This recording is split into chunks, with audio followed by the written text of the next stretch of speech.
Oportunidad tenemos a la doctora Marcela Miranda Rojas, que es del Servicio de Cardiopediatría. Y bueno, tenemos el tema de anomalía de Einstein, aspectos importantes del feto del adulto. Agradecemos la presencia del doctor Miguel, como la doctora Gabriela Morales, que son del Servicio de Cardiopediatría, y que obviamente uno de ellos estará como moderador. Doctora Marcela.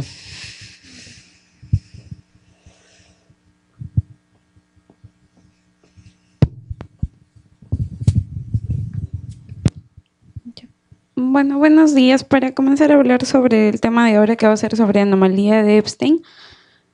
Como ya conocemos, la formación de la válvula tricúspide se va a dar por un proceso de derecho hacia la parte basal. Y cuanto menos delaminado tengamos este velo septal y posterior de la válvula tricúspide, vamos a tener una mayor anomalía, un mayor grado de anomalía de Epstein, ¿no?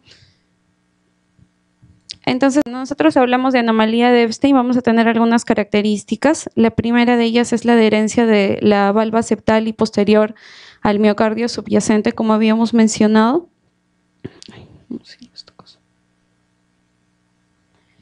Bueno, la siguiente característica es que la valva anterior va a ser una valva redundante y que va a tener abundantes fenestraciones, ¿no? Y esto nos importa porque cuanto más fenestraciones tenga este velo anterior de la válvula tricúspide, vamos a tener mayor grado de insuficiencia tricuspidea. También tenemos un desplazamiento apical del anillo funcional, ¿no? Entonces nosotros cuando valoramos anomalía de Epstein vamos a tener un anillo anatómico y un anillo funcional. El anillo funcional es el que se va a dar y es el que hemos reflejado por el desplazamiento de los velos. Y secundariamente a esto vamos a tener una gran dilatación de la unión auriculoventricular que corresponde a la porción atrializada del ventrículo derecho. Entonces nosotros vamos a reconocer tanto un anillo funcional como un anillo anatómico. Y en esta porción de ventrículo derecho que por la atrialización se va a ir dilatando, va a hacer que la pared del ventrículo derecho, esa porción, tenga paredes muy adelgazadas. Entonces habíamos mencionado que en cuanto a la valva anterior de la tricúspide, esta va a ser redundante y eso es lo que permite, e incluso hay una clasificación que es la de Carpentier, que antes era para ver si se podía o no llevar a una reparación de la anomalía de Epstein y ver cuál iba a ser la técnica quirúrgica a utilizar, ¿no? Y aquí, como vemos unas hendiduras, unas separaciones, mencionaba que si tenemos más fenestrada este velo anterior de la válvula tricúspide, vamos a tener un mayor grado de insuficiencia tricuspidea. A la vez, mencionan que cuanto más redundante es este velo anterior, incluso podría movilizarse de modo que genera una obstrucción en la salida del ventrículo derecho, generándonos una obstrucción a la salida, ¿no? Y además vamos a ver que las cuerdas tendíneas que están relacionadas con estos velos van a ser más cortas y también tienen cierto grado de malformación. Luego sabemos que el adosamiento va a darse tanto por parte del velo septal y del velo posterior y nosotros mencionamos que esta diferenciación no debería ser mayor de 8 milímetros por metro cuadrado por superficie, si no estaríamos ya hablando de una anomalía de Epstein. Luego, nosotros sabemos que el ventrículo derecho tiene dos porciones, ¿no? Una porción de entrada y una porción de salida intravehicular. Entonces, lo que involucra la anomalía de Epstein es solo una anomalía a nivel de la porción de entrada del ventrículo derecho, ¿no? Tanto la porción de salida como la porción intravehicular van a estar no involucradas, sin embargo, indirectamente, por efectos de disminución de flujo, y eso nos pueden dar anomalías asociadas como una estenosis pulmonar, una atresia pulmonar o una anomalía en el tronco y ramas pulmonares. Entonces, nosotros vamos a tener que esta porción de ventrículo derecho de entrada va a estar atrializada, ¿no? Y es la porción que mencionábamos que incluso la pared se adelgazaba. Y por tanto, conforme se va dilatando y se va adelgazando, vamos a tener mayor dilatación de esta porción atrializada del ventrículo derecho, que en grados más severos puede incluso deformar el tabique interventricular y comprometer el gasto sistémico, ¿no? Por una desviación del septum interventricular hacia la izquierda. Y acá está la figura en lo que menciono, ¿no? Acá vemos una gran dilatación del ventrículo derecho y la porción atrializada del mismo, que hace que el septum interventricular abombe hacia la izquierda y secundariamente nos pueda disminuir el gasto sistémico. Nosotros tenemos diferentes formas de clasificar la anomalía de Epstein, ¿no?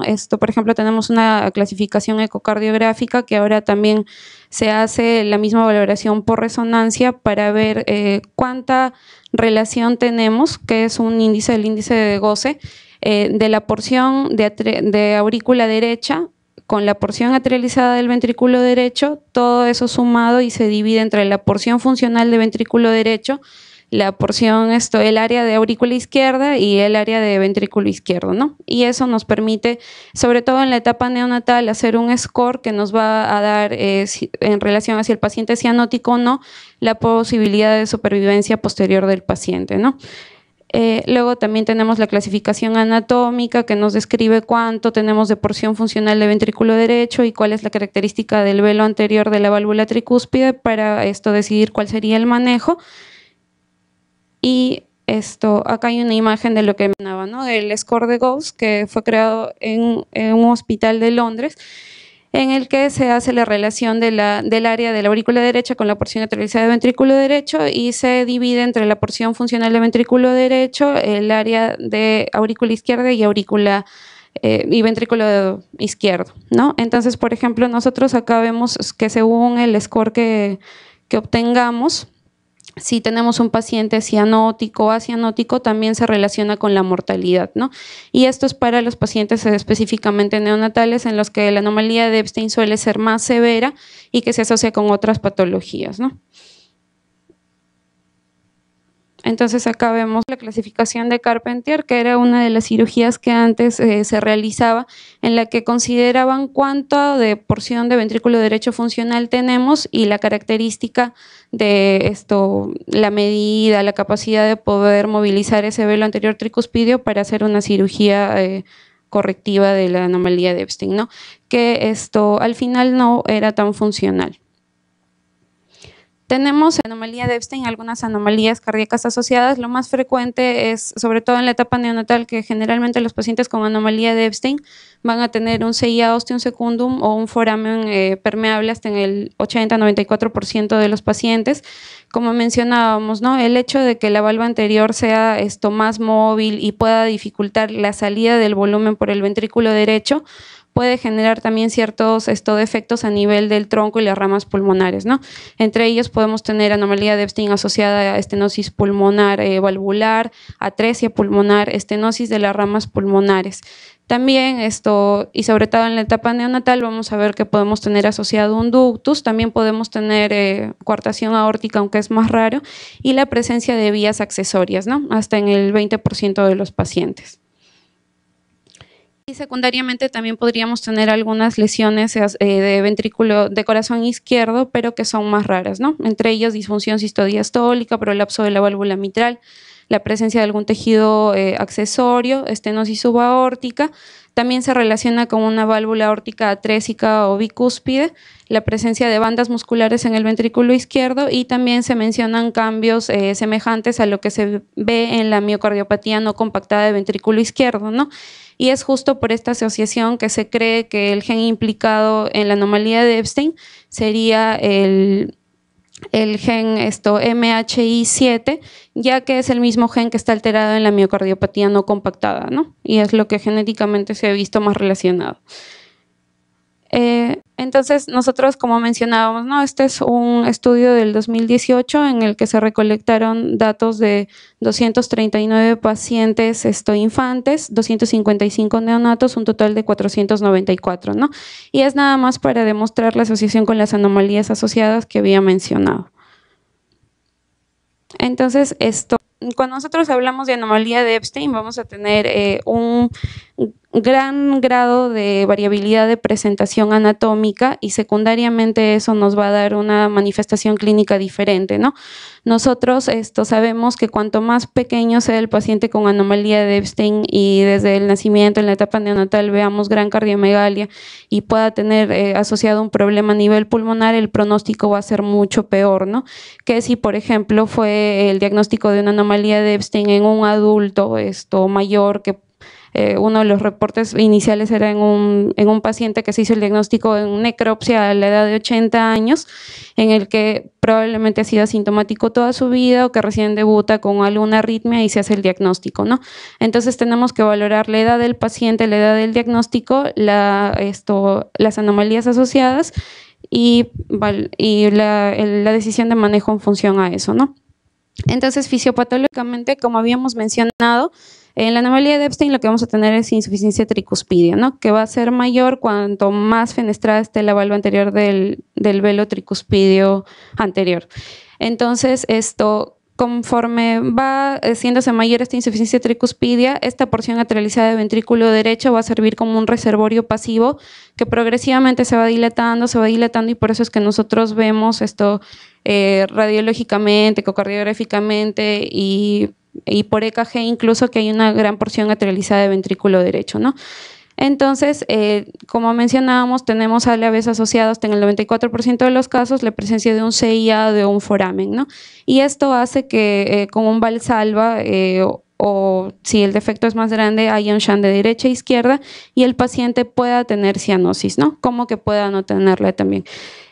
A la vez, nosotros al tener mayor dilatación de la porción atrializada del ventrículo derecho, ser un reservorio pasivo del ventrículo derecho funcional, vamos a tener disminución del flujo a nivel pulmonar, ¿no? Y eso es lo que nos puede dar una atresia pulmonar fisiológica o también una atresia pulmonar verdadera y estos pacientes serían dependientes de ductus, el flujo, ¿no? Que es generalmente lo que vemos en la etapa neonatal y que sería por lo que necesitamos indicar prostaglandina desde nacimiento. Entonces, en la etapa neonatal nosotros podemos tener un paciente cianótico con insuficiencia cardíaca, que inicialmente puede no manifestarse porque tenemos aún resistencias vasculares pulmonares elevadas, pero que cuando va cayendo vamos a tener menor cianosis, pero mayor insuficiencia cardíaca, ¿no? En la etapa fetal incluso podemos tener fetos que fallecen porque tienen gran cardiomegalia, porque hacen hidrops fetal o porque tienen alguna taquiarritmia de difícil manejo, ¿no? Y se ovitan o nacen inmediatamente, fallecen por las arritmias que presentan. Entonces el paciente puede presentarse con ICC, puede tener clínica de cianosis, disnea, taquipnea, hepatomegalia, soplos, arritmia, y eso lo podemos ver en diferentes edades, ¿no? Generalmente los neonatos, como mencionábamos, que van a ser los que tienen una anomalía de Epstein mucho más severa, en ellos sí podemos encontrar gran cardiomegalia, hepatomegalia por congestión pasiva y un impulso apical difuso prominente, un soplo sistólico en el foco tricuspidio, un desdoblamiento del primer y segundo ruido por un bloqueo de rama derecha que es funcional por la gran dilatación de aurícula derecha y se puede hallar incluso un ritmo de galope, ¿no? Con presencia de tercer y cuarto ruido. Entonces, lógicamente acá podemos ver, ¿no? la radiografía de tórax de un Epstein neonatal en el que vemos gran cardiomegalia, que corresponde a las dos primeras imágenes, y la tercera imagen, la de un Epstein de adulto, que la severidad no es la misma, pero sí predomina en esta radiografía el crecimiento de aurícula derecha, algo incrementado de la aurícula izquierda, algo incrementada de la aurícula derecha, pero que es para demostrar que podemos tener una gran variabilidad en la presentación clínica y radiológica de los pacientes con anomalía de Epstein. Luego, entre los hallazgos en el EKG, vamos a tener un PR prolongado.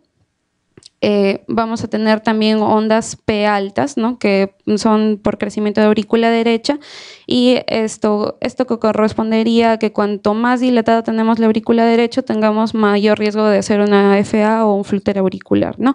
Y a la vez también esa porción de ventrículo derecho que está atrializada se ha demostrado que es más arritmogénico aún que solo toda la dilatación en general.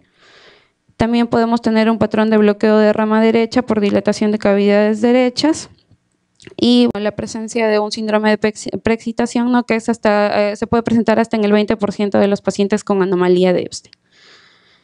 Cardiográficamente, nosotros habíamos mencionado ya, ¿no? Que para definir una anomalía de Epstein tenemos que tener un adosamiento del velo septal tricuspidio, que es lo que vemos por eco, que sea más de 8 milímetros por metro cuadrado de superficie corporal, ¿no? Entonces, en cuanto más adosamiento tengamos con respecto a la longitud total del septum interventricular, vamos a tener una mayor severidad de la anomalía de Epstein. Acá vemos la porción ateralizada del ventrículo derecho. En este apical 4 cámaras. No sé si ya funciona.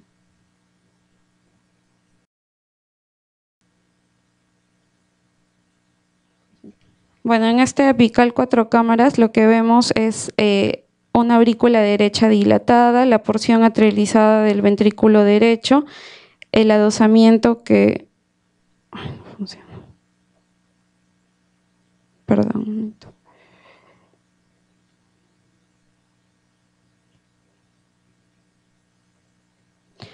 Bueno, no funciona bien, pero en este 4 cámaras es donde nosotros vamos a valorar cuánto de adosamiento tiene del velo septal en el septum interventricular y con ello cuán severa sería la anomalía de Epstein. Ahí también tenemos que valorar el grado de insuficiencia tricuspidia y el compromiso que tiene sobre el septum interventricular y si está desviado y compromete el gasto del ventrículo izquierdo. También vamos a valorar en este eje corto el tracto de salida de ventrículo derecho, que en el caso de este paciente teníamos asociado a una estenosis valvular pulmonar con buena anatomía de ramas pulmonares, pero sí que el principal problema para nosotros era la estenosis pulmonar, ¿no? Este era de un paciente de 1 mes de vida que se intentó valvuloplastía por cateterismo, ¿no? En este eje largo lo que vemos es, por ejemplo, acá sí se ve la desviación del septum interventricular hacia el ventrículo izquierdo, en el que por eso es que decimos que indirectamente podría comprometer el gasto sistémico y gran dilatación de la porción ateralizada del ventrículo derecho.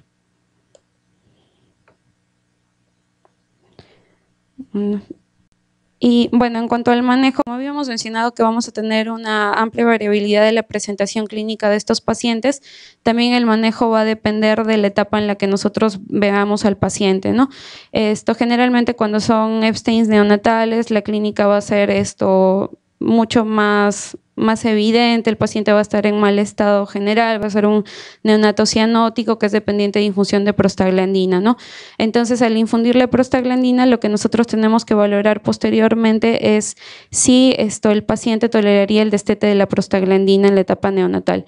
Entonces, si el neonato tolera el destete de la prostaglandina, se puede corregir posteriormente o puede esperar un poco más el tratamiento quirúrgico. Sin embargo, si con el destete de prostaglandina el paciente vuelve a hacer acidosis, hace descompensación, requiere ventilación mecánica, es una indicación de cirugía en la etapa neonatal. Entonces, las indicaciones de cirugía todavía no son del todo claras, hay controversias en cuanto al momento del manejo, al tipo de cirugía que sería mejor para estos pacientes, ¿no?